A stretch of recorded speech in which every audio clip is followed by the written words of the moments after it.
let's get to OPEC Plus has agreed to its deepest cuts to oil production since the 2020 COVID pandemic at the Vienna meeting, which is ironic. They're meeting in Vienna, curbing supply in an already tight market despite pressure from the United States and others to pump more.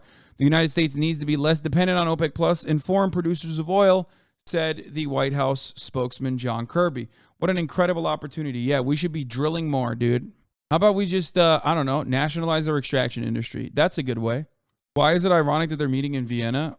I mean, I think it's ironic that they decide the fate of European markets in the heart of Europe. Like, I get it. Like, they have headquarters, but you don't find it, I don't know, you don't find it interesting that, like, all of these oil-producing nations come together in the middle of Europe? No, I get it. I know that their headquarters there. That fact in and of itself is funny to me, and it's ironic. Do you know what irony is? It has to make you wonder how much power capital has over everything else. It's so much more than like nationalistic desires. It's so much more powerful than any and every other thing that, like, these nation states, some of which literally still murder people, okay, can all have their leaders get together. You have these ideas when you live in America or when you live in a Western liberal democracy about, like, how countries should run, okay? And then you have monarchs who, you know, butcher people, like, almost individually and personally, getting together in the middle of Europe and being like, we're going to lower the supply. Here's our headquarters. We're going to lower the supply of oil so that, like, Europe gets cucked. That's how much power you have if you have that sweet world come. It kind of demystifies, in a way, all of these ideas that, you know, are presented on the world stage about ideologies, about nationalities, about liberal democracies and how you should operate within that framework, and how, you know, the Western liberal democracy, the Western neoliberal democratic process is the savior of the entire world, and then you are so f***ing cucked. Imagine going to Europe as a leader of a country in the global south and say you'll f*** over, they really have us by their balls? Yeah. Why do you keep talking about Europe as the only one that will be suffering consequences? It's like the U.S. won't suffer from it? No, of course the United States will suffer from it too. That's why I said Western neoliberal hegemony, which the United States is very much the main disseminator of. Of course, the United States will suffer political losses, but the EU countries will suffer further. Vienna, London. OPEC Plus agreed to steep oil production cuts on Wednesday, curbing supply in an already tight market. I thought it was going to be 1 million barrels and then pushed to 2 million. I was wrong. New information has come out since then.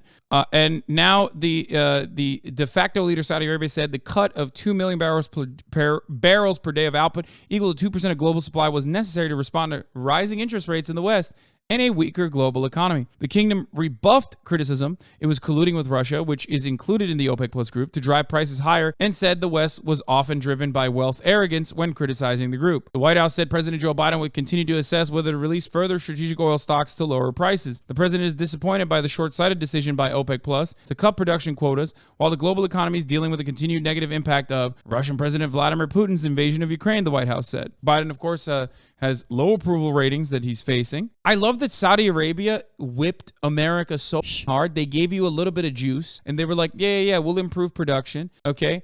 And then the market stabilized a little bit, and everyone's going, oh man, Dark Brandon, he did it again, myself included.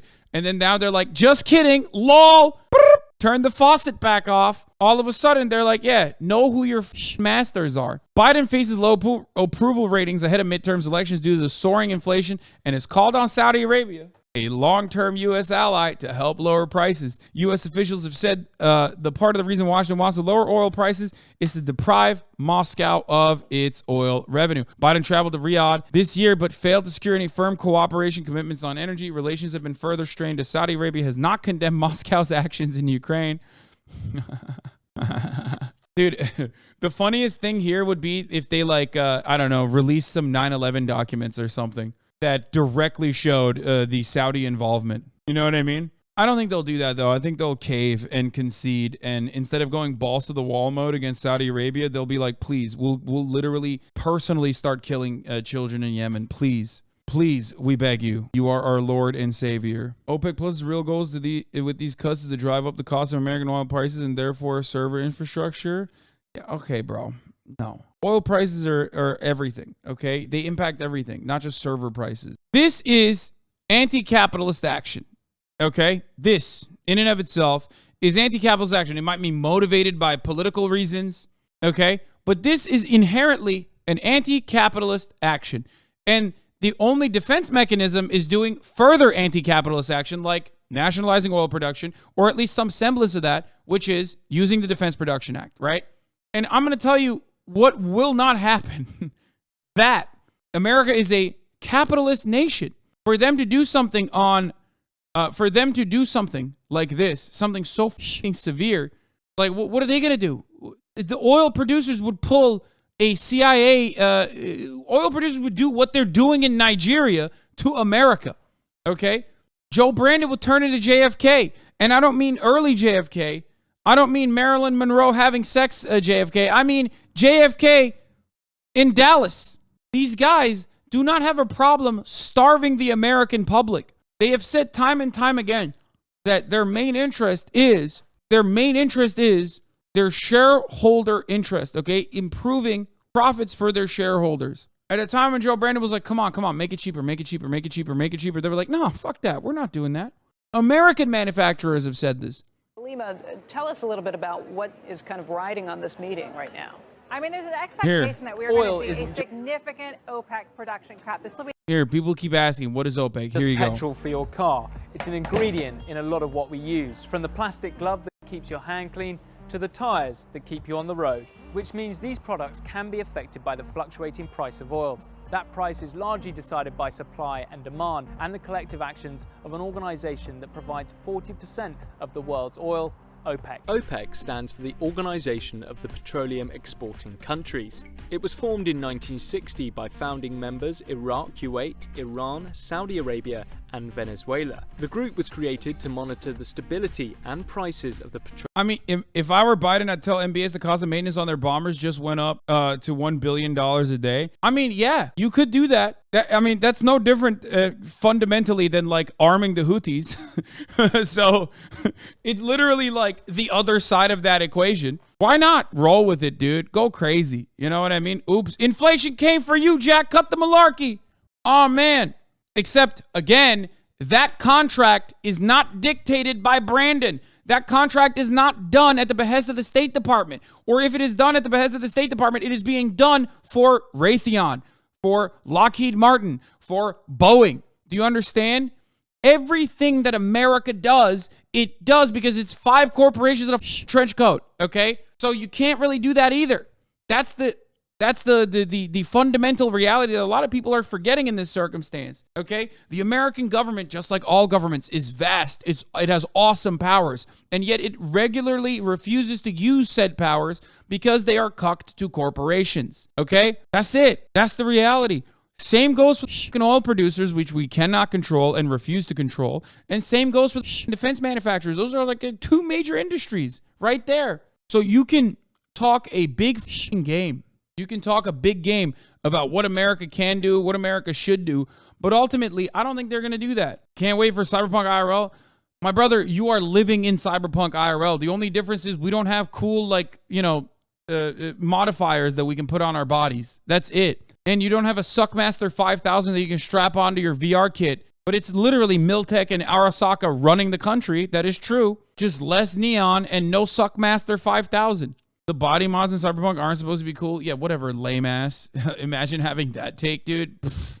Anyway, let's get back to OPEC, the real dystopian future monopoly that we were talking about. Petroleum market, which was previously determined by US-dominated multinational oil companies. Currently, OPEC member countries also include Algeria, Angola, Ecuador, Equatorial Guinea, Gabon, Libya, Nigeria, Qatar, and the United Arab Emirates. Today, these oil-producing member countries supply over 40% of the world's crude oil production, and together they control more than 80% of the world's proven crude oil reserves. OPEC's oil and energy ministers meet twice a year in Vienna, Austria, where they collectively decide whether to raise or lower oil output in order to maintain a stable market.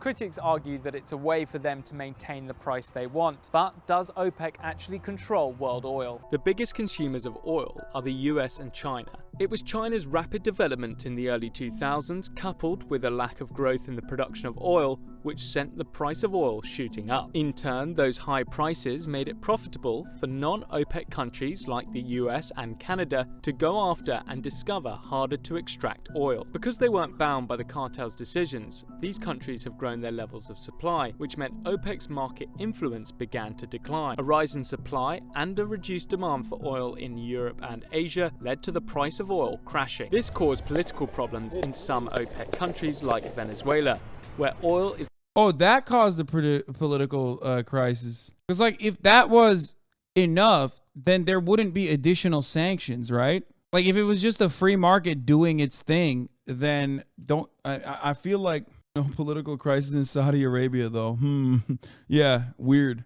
Is the chief driver of the economy. It has the largest proven oil reserves in the world, but also the highest inflation rate on the planet. But for most consumers, the drop in the price of oil has meant cheaper fuel and lower energy costs. Since 2016, however, oil prices have been steadily rising. Later that year, the Saudi-led OPEC members agreed to the first production cut since 2008, a reduction of around 1 million barrels a day. Crucially, Russia and 10 other non-members also agreed to pump less oil. OPEC and its allies agreed to extend the cuts through to the end of 2018. But in the US, there's a shale oil boom. Production levels recently hit a record high and are predicted to surpass both Saudi Arabia and Russia. But even with higher output levels, the US still imports roughly 300 million barrels of oil a month. For the renewable energy industry, however, keeping oil supply high and steady makes it an attractive alternative and might be one of the most powerful tools to grow the sector.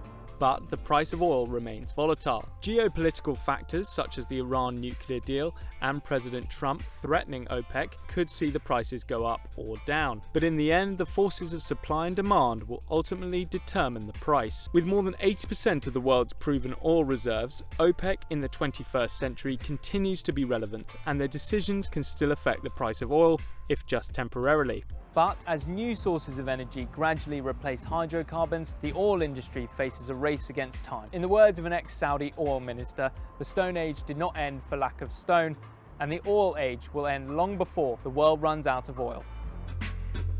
Cap. Notice how there's no energy independence discussions ever that revolve around, I don't know, shifting our hyper-focus away from fossil fuels. Anyway. That clip is from 2018, by the way. Yeah, it's easier to imagine the end of the world than the end of capitalism. And you can just copy paste that into all facets, right? Including, but not limited to, oil production. It'll be the first major OPEC Plus cut since 2020 when oil prices went negative. And this is obviously something that the Biden administration would be, very concerned about. Question is, how large is the cut going to be? We're hearing numbers like 2 million barrels a day production cut. Who will make the cut? A number of OPEC countries are underperforming. So the question is, are the countries that are the major producers going to do the bulk of the heavy lifting on this production cut? Halima, the big question in this is, look, OPEC exists for a reason. It's to try and manipulate prices of oil, keep prices higher. What do they think is a fair price at this point? We used to think $40 to $60 was okay, or $60 to $70. If they're not happy at 87, what's their expectation of where oil prices should be? I mean, OPEC producers always say they are not targeting price. I think there are multiple reasons why a production cut is likely coming. I mean, we had Prince Abdulaziz, the Saudi oil minister, several weeks ago express real concern about what he believed was a disconnect between the financial and physical markets. So is this a sort of circuit breaker that the Saudis are throwing into the market, saying, you're more concerned about Jay Powell, we're going to show you that we are a regulator in this market? Russia, though, is a clear factor to watch, and the Deputy Prime Minister of Russia will be arriving at OPEC soon. He is under U.S. sanctions, and the Russians have every incentive to want to push prices higher.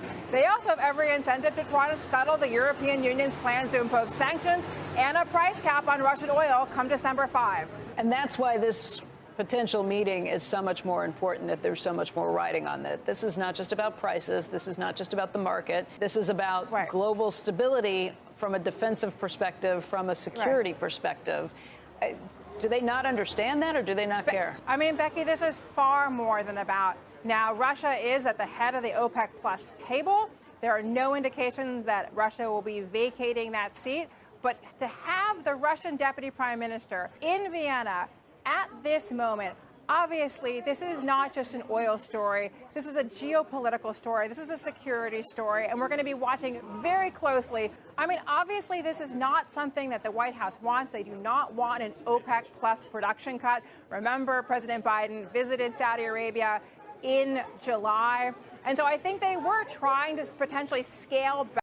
One cool thing that you do have to recognize about OPEC and OPEC plus nations is that some of these countries within OPEC and OPEC plus, and I would even include Russia in this, but of course Saudi Aramco being one, are beholden to state actors, unlike the United States of America, which is beholden to corporate benefactors. So the exact opposite dynamic exists in the United States of America. The United States government is beholden to corporate profit motives, whereas the Saudi oil producers are beholden to the Saudi government, the kingdom.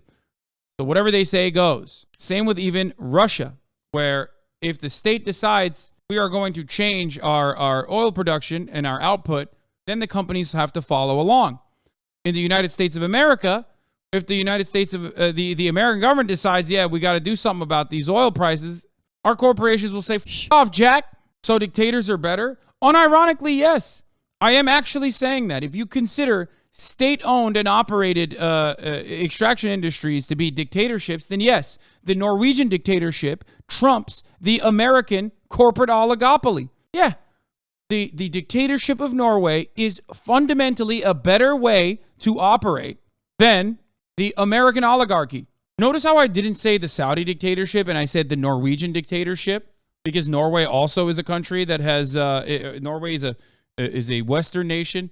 It also has oil, and it has also nationalized its extraction industries all the way from oil down to forestry, because you only have the opportunity to comprehend dictatorship, bad, wrong, any sort of control over corporations is bad, dictatorship, wrong.